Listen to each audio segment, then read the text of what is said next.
Atas nama Bapa dan Putra dan Roh Kudus, amin. Shalom Aleichem bersama Mesia. Selamat bertemu kembali dengan saya, saudara-saudara, Episkop Daniel dari Nikopolis. Kita akan melanjutkan acara kita, yaitu menjawab pertanyaan-pertanyaan dari saudara-saudara sekalian. Tetapi sebelumnya saya ingin menawarkan kepada saudara, ini adalah buku yang terbaru yang baru kami terbitkan. Ini suatu buku terjemahan, bukan karangan saya. Ini adalah buku sejarah gereja. Semuanya ada 4 jilid yang ada sekarang. Sedang kami terjemahkan. Ini baru selesai jilid yang ke-1. Ini judulnya adalah Pembentukan dan Perjuangan. Lahirnya gereja tahun 33 sampai 200 Masehi. Ya. Ini jilid 1. Saudara, saya usulkan untuk himbau untuk dapat membeli buku ini untuk memberikan wawasan yang lebih luas tentang sejarah gereja. Nanti kalau jilid 2, 3, dan 4-nya sudah diterbitkan akan saya umumkan kembali. Terima kasih. Baik, kita akan melanjutkan acara kita dengan menjawab pertanyaan-pertanyaan yang sudah saudara kirimkan kepada saya. Pertanyaan yang dikirimkan pada tanggal 29 Juni. Yang dikirimkan kepada Ibu Irawati, Ibu Theodora, lalu dari Ibu Theodora dikirimkan ke saya. Ini ada pertanyaan dari Pak Robi. Selamat pagi Romo, saya punya pertanyaan 1. Selamat malam Pak Robi, karena saya menjawabnya ini malam tanggal 26 Juli, hampir sebulan sesudah Pak Robi mengirimkan baru saya jawab. Ya, karena kesibukan saya ya. Saya punya pertanyaan 1. Matius 10 ayat 32 dan 33 mengatakan bahwa Yesus akan memberi kesaksian di surga terkait kita. Mengapa seolah-olah Yesus terpisah dari Bapa dan bukan konsep Trinitas? Demikian juga dalam Wahyu 3:5, Roh Kudus juga digambarkan ada di depan tahta. Apakah keterpisahan itu bisa membenarkan konsep Trinitas? Terima kasih. Baik Pak Robi, terima kasih atas pertanyaannya. Sebaiknya kita baca saja ayatnya dulu dari pertanyaan yang pertama, yaitu Matius 10 ayat 32 dan 33. Setiap orang yang mengakui aku di depan manusia, aku juga akan mengakuinya di depan Bapa-Ku yang di sorga. Tetapi barang siapa menyangkal aku di depan manusia, aku juga akan menyangkalnya di depan Bapa-Ku yang di sorga. Ya, jadi pertanyaannya, mengapa seolah-olah Yesus terpisah dari Bapa dan bukan konsep Trinitas? Baik, Pak Robi, untuk memahami masalah ini, Pak Robi dapat kita baca dari Yohanes pasal 5 ayatnya yang ke-22. Bapa tidak menghakimi siapapun, melainkan telah menyerahkan penghakiman itu seluruhnya kepada anak. Ya, Bapa tidak menghakimi siapapun, tetapi menyerahkan seluruhnya kepada anak. Dan penghakiman itu akan terjadi nanti di akhir zaman. Tentu saja kalau penghakiman terjadinya di akhir zaman, sang anak yang kekal yang tadinya berada satu dalam Bapa ini telah menjadi manusia. Yang berarti inkarnasi telah terjadi. Berarti kalau begitu, kuasa menghakimi yang diberikan Bapa kepada anak ini diberikan dalam status sesudah mengalami inkarnasi sebagai apa? Sebagai Mesias. Coba kita baca di dalam Yohanes pasal yang ke-5, ayatnya yang ke-27. Dan ia telah memberikan kuasa kepadanya untuk menghakimi. Mulai 26 deh, coba jelas. Sebab sama seperti Bapa mempunyai hidup dalam dirinya sendiri, demikian juga diberikannya anak mempunyai hidup dalam dirinya. Di sini kita melihat kesatuan hidup antara Bapa dan anak. Hidupnya Bapa itu ada dalam anak. Nah, di sini kita melihat konsep Trinitas. Tetapi kemudian ayat 27, dan ia telah memberikan kuasa kepadanya untuk menghakimi.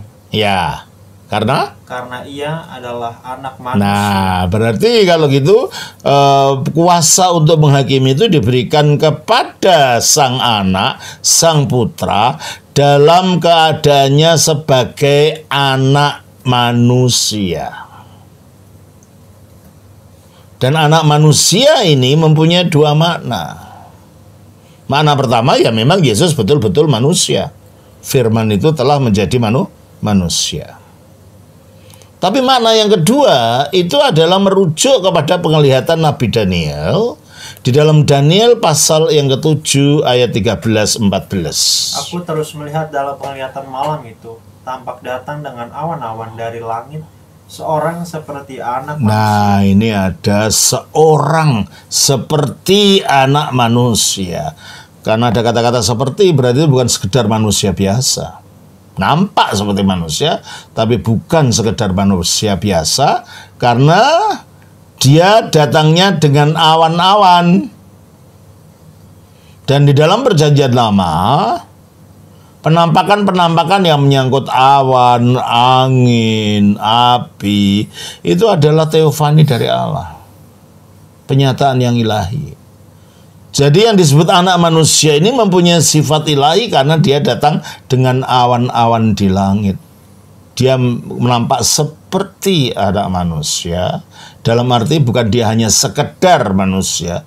Dia betul-betul manusia, tapi bukan sekedar manusia.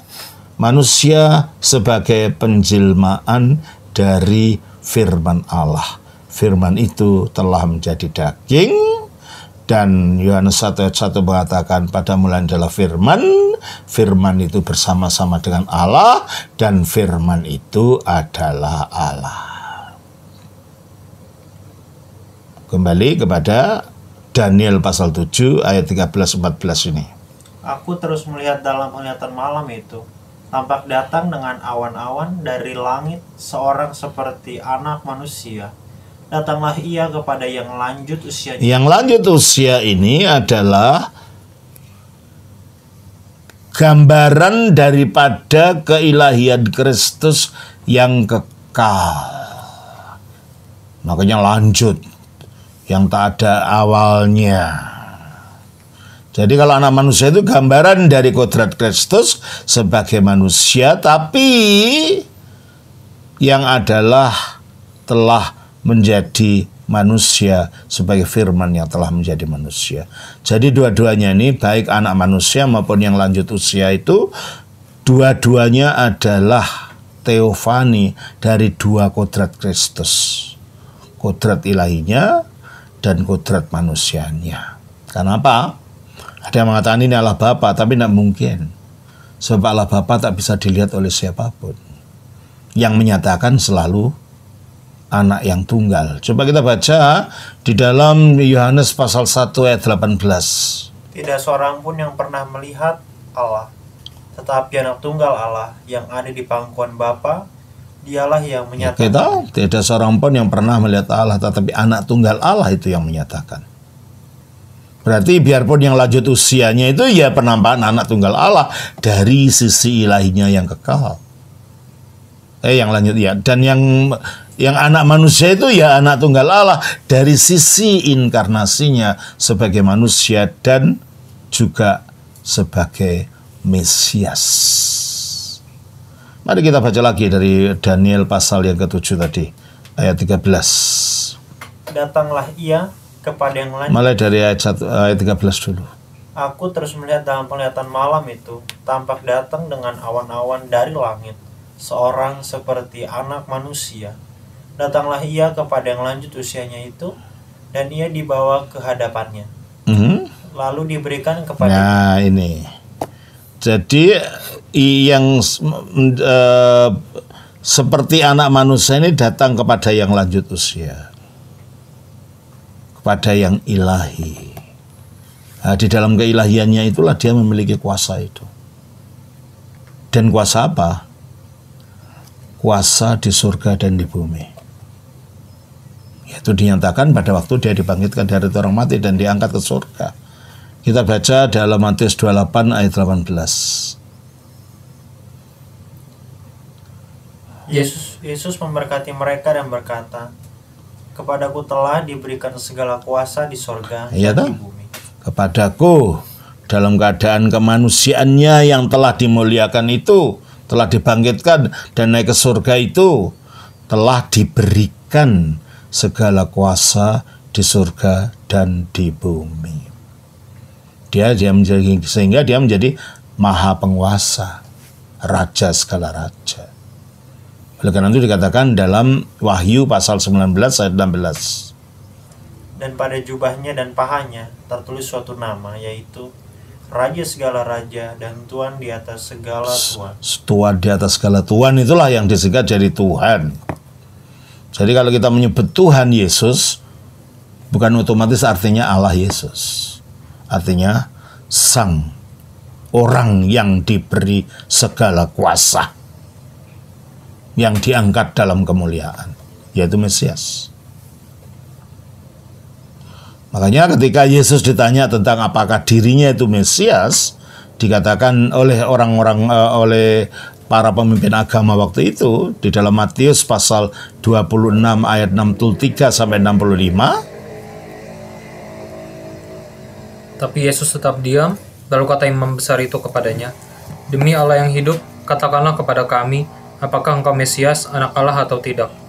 Jawab Yesus, engkau telah mengatakan. Engkau telah mengatakan, berarti engkau kalah katakan itu benar, saya memang Mesias. Terus tandanya apa? Akan tetapi, aku berkata kepadamu, mulai sekarang kamu akan melihat anak manusia. Nah, anak manusia. Jadi ketika ditanya tentang Mesias, dia menjawabnya tentang anak manusia. Di mana tadi anak manusia ini? Dalam Daniel pasal 7. Apa anak manusia yang gimana? Duduk di sebelah kanan yang maha kuasa, dan datang di atas awan-awan di langit. Nah itu. Jadi kalau gitu yang disebut anak manusia di dalam Daniel 7 ayat 13-14 oleh Yesus diteguhkan bahwa itu artinya Mesias yang telah diberi kuasa. Kembali kepada Daniel 7 ayat 14 tadi. Lalu diberikan kepadanya kekuasaan dan kemuliaan dan kekuasaan sebagai raja. Maka orang-orang dari segala bangsa, suku bangsa, dan bahasa mengabdi kepadanya. Kekuasaannya ialah kekuasaan yang kekal, yang tidak akan lenyap, dan kerajaannya ialah kerajaan. Ya, karena kekuasaan yang demikian inilah, maka dia mampu untuk menghakimi sebagai yang diberikan kepada Bapa. Segala penghakiman diberikan kepada dia, maka kembali kepada Yohanes 5:27 tadi. Dan ia telah memberikan kuasa kepadanya untuk menghakimi, karena ia adalah anak manusia. Nah, dia diberi kuasa untuk menghakimi karena dia anak manusia, artinya karena dia adalah Mesias itu yang telah berwujud manusia. Jadi, kalau saudara Robi mempertanyakan, mengapa seolah-olah Yesus terpisah dari Bapa? Ya betul terpisah. Karena Mesias itu bukan dalam keilahiannya. Kalau dalam keilahiannya, dia adalah firman. Nah, Mesias itu manusia, anak Daud. Oleh karena itu, Kristus sesudah mati, dia bangkit dengan tubuhnya.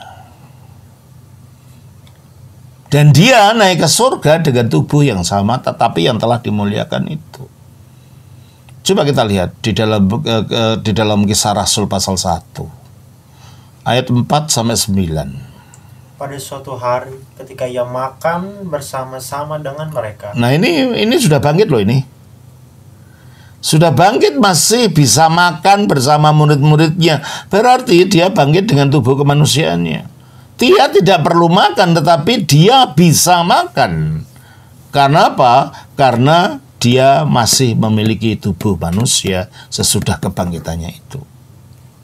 Dan itu pula yang dikatakan kepada para muridnya di dalam Lukas pasal yang ke-24 ayat 37 sampai 39. Mereka terkejut dan takut dan menyangka bahwa mereka melihat hantu. Mereka melihat roh bahasa aslinya. Terus? Akan tetapi, ia berkata kepada mereka, "Mengapa kamu terkejut? Dan apa sebabnya timbul keraguan-raguan di dalam hati kamu? Lihatlah tanganku dan kakiku, aku sendirilah ini." Nah, berarti kalau begitu, dia masih punya tangan dan kaki, terus? Karena hantu tidak ada daging dan tulangnya, seperti yang kamu lihat. Berarti Yesus tidak, kita bangkit tidak berwujud roh saja. Tetap dengan tubuhnya yang punya daging dan tulang. Oleh karena itu bisa menampakkan diri berulang-ulang kepada para muridnya. Coba kita baca di dalam Kisah Rasul 1 ayat 1 sampai ayat 3 dan 4. Kepada mereka ia menunjukkan dirinya setelah penderitaannya selesai, dan dengan banyak tanda ia membuktikan bahwa ia hidup. Ya. Karena bahwa ia hidup, dengan banyak tanda dia membuktikan dia hidup, salah satunya dia makan ini. Berarti ketika Yesus bangkit dari mati itu bukan rohnya aja yang bangkit, tapi tubuh kemanusiaannya. Nah, tubuh kemanusiaan ini tidak jadi Allah. Nah, tubuh kemanusiaannya tidak menyatu dengan Allah. Namanya manusia gimana bisa menyatu dengan Allah? Yang menyatu dengan Allah adalah keadaannya sebagai firman yang tidak bisa dilihat oleh mata. Yang naik ke surga itu kemanusiaannya yang telah dibangkitkan. Coba kita baca dari Kisah Rasul 1 ayat 4 sampai 9 itu. Pada suatu hari ketika ia makan bersama-sama dengan mereka, ia melarang mereka meninggalkan Yerusalem dan menyuruh mereka tinggal di situ, menantikan janji Bapa. Yang demikian katanya, "Telah kamu dengar daripadaku, sebab Yohanes membaptis dengan air, tetapi tidak lama lagi kamu akan dibaptis dengan roh." Terus? Maka bertanyalah mereka yang berkumpul di situ, "Tuhan, maukah engkau pada masa ini memulihkan kerajaan bagi Israel?" Ini percakapan sesudah kebangkitan loh ini. Jadi para murid itu masih melihat gurunya sebagai manusia. Makan, diajak ngomong-ngomong, diajakkan percakapan. Terus? Jawabnya, "Engkau tidak perlu mengetahui masa dan waktu yang ditetapkan Bapa sendiri menurut kuasanya. Tetapi kamu akan menerima kuasa kalau Roh Kudus turun ke atas kamu. Ya, terus? Dan kamu akan menjadi saksiku di Yerusalem dan di seluruh Yudea dan Samaria sampai ke ujung bumi." Ya. Sesudah ia mengatakan demikian, di tengah-tengah mereka makan, terangkatlah ia. berarti dia terangkat dengan tubuhnya yang habis makan ini. Ya kan? Dia tidak naik ke surga hanya dengan rohnya.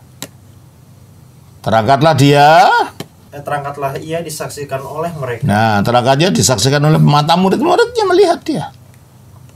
Terus? Dan awan menutupnya dari awan menutupinya artinya dia masuk ke dalam realita ilahi. Karena awan selalu menggambarkan kehadiran yang ilahi. Nah, ketika tubuh manusianya diangkat dalam kemuliaan, duduk di sebelah kanan Bapa, menjadi tubuh mulia. Tapi tubuh ini tetap tubuh manusia. Karena itu tubuh manusia tidak mungkin menyatu dengan Allah. Jadi ini tidak bertentangan dengan Trinitas, dengan Tritunggal. kebangkitan dan kenaikan Yesus ke surga serta duduknya di sebelah kanan Allah ini terkait dengan inkarnasi. Menjadi manusia, mengalahkan kematian, dosa dan maut, diangkat dalam kemuliaan wujud tubuhnya tadi, diberi segala kuasa tadi, termasuk kuasa menghakimi.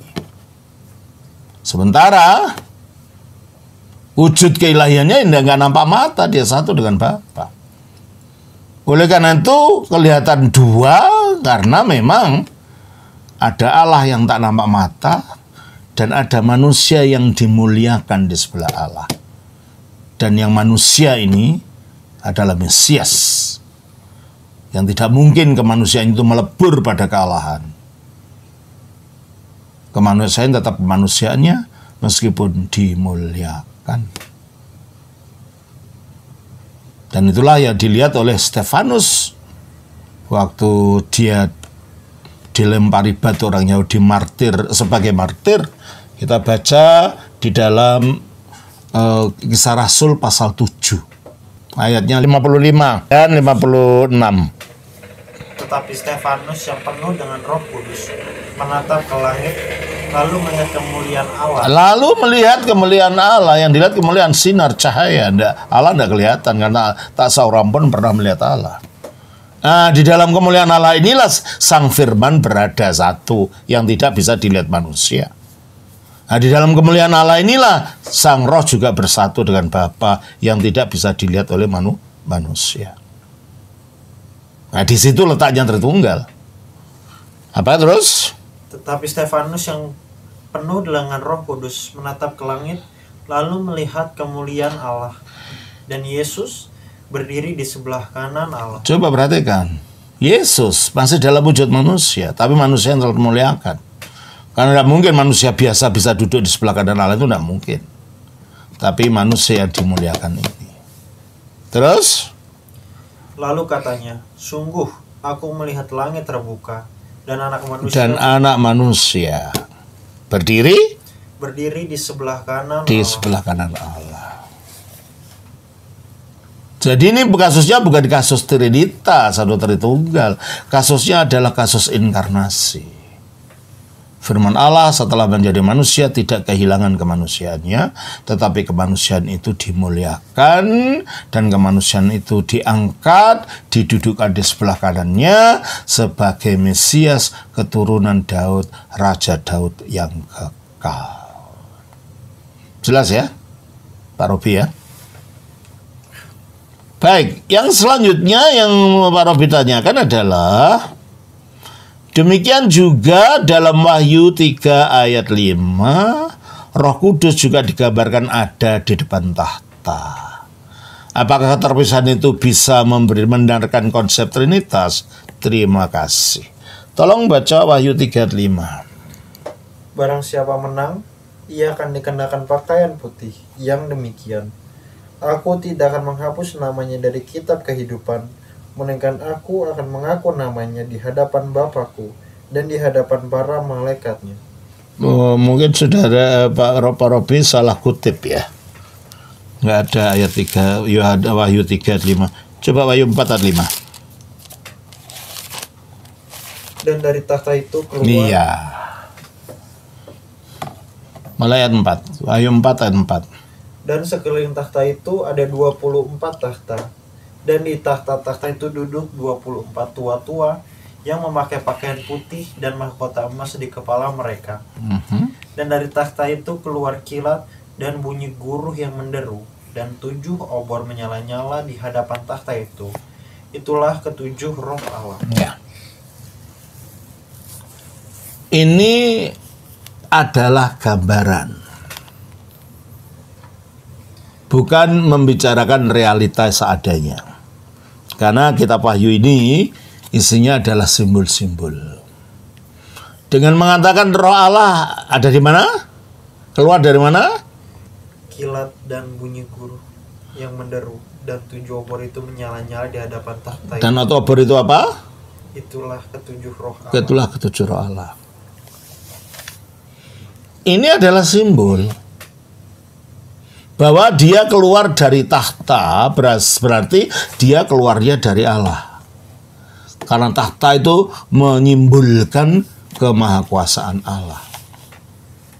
Dan itulah yang seperti yang dikatakan di dalam Matius 15 ayat yang ke-26. Yohanes 15 ayat yang ke-26. Jikalau penghibur yang akan kuutus dari Bapa datang, itu roh kebenaran yang keluar dari. Nah, roh kebenaran keluar dari Bapa, maka 7 roh Allah itu keluar dari tahta. Ini gambaran. Karena dia keluarnya dari tahta berarti satu tadinya ya satu di dalam tahta, satu di dalam Allah. Ya. Jadi dalam Yohanes tadi dikatakan roh kebenaran yang keluar dari Bapa. Padahal roh kebenaran itu tempatnya dalam Bapa. Kita baca dari 1 Korintus pasal 2 ayat 11. Siapa gerangan di antara manusia yang tahu apa yang terdapat di dalam diri manusia selain roh manusia sendiri yang ada di dalam dia? Ya, sebabnya rohnya manusia itu ada di dalam manusia. Terus demikian pula lah tidak ada orang yang tahu apa yang terdapat di dalam diri Allah selain roh Allah. Nah, kalau begitu rohnya Allah juga ada di dalam Allah. Hanya roh ini juga keluar dari Allah yang dikatakan di dalam Yohanes 15 ayat 26 itu yang disimbolkan sebagai 7 obor yang menyala-nyala. Nah, kalau ini kita ambil secara literal lagi, loh berarti roh ada 7 dong? Enggak. Karena itu simbol. Coba kita baca 1 Korintus pasal 12 ayat 4. Ada rupa-rupa karunia tetapi satu roh. Berapa roh? Satu. Ayat 7. Tetapi kepada tiap-tiap orang dikaruniakan penyataan roh untuk kepentingan bersama. Ayat 11.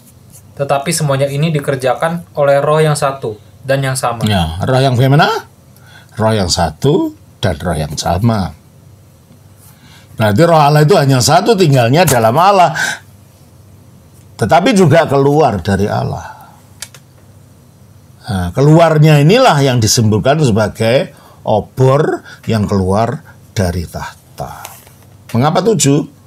7 itu angka sempurna. Berarti karunia Allah dan keberadaan karunia roh Allah dan keberadaan sifat-sifat Allah itu keberadaan yang sempurna yang menerangi manusia untuk mengerti hal-hal yang ilahi. Allah menerangi kita melalui rohnya, maka roh itu digambarkan sebagai obor. Dan penerangannya itu sempurna, maka obor itu digambarkan sebagai 7 obor. Dan roh itu satu dengan Allah, maka digambarkan dia keluar dari tahta. Itu. Demikian Pak Robi atau Pak Robi yang dapat saya bahas. Kiranya Tuhan memberkati dan kiranya itu bermanfaat. Shalom. Salam Bapa, Putra, Roh Kudus. Amin.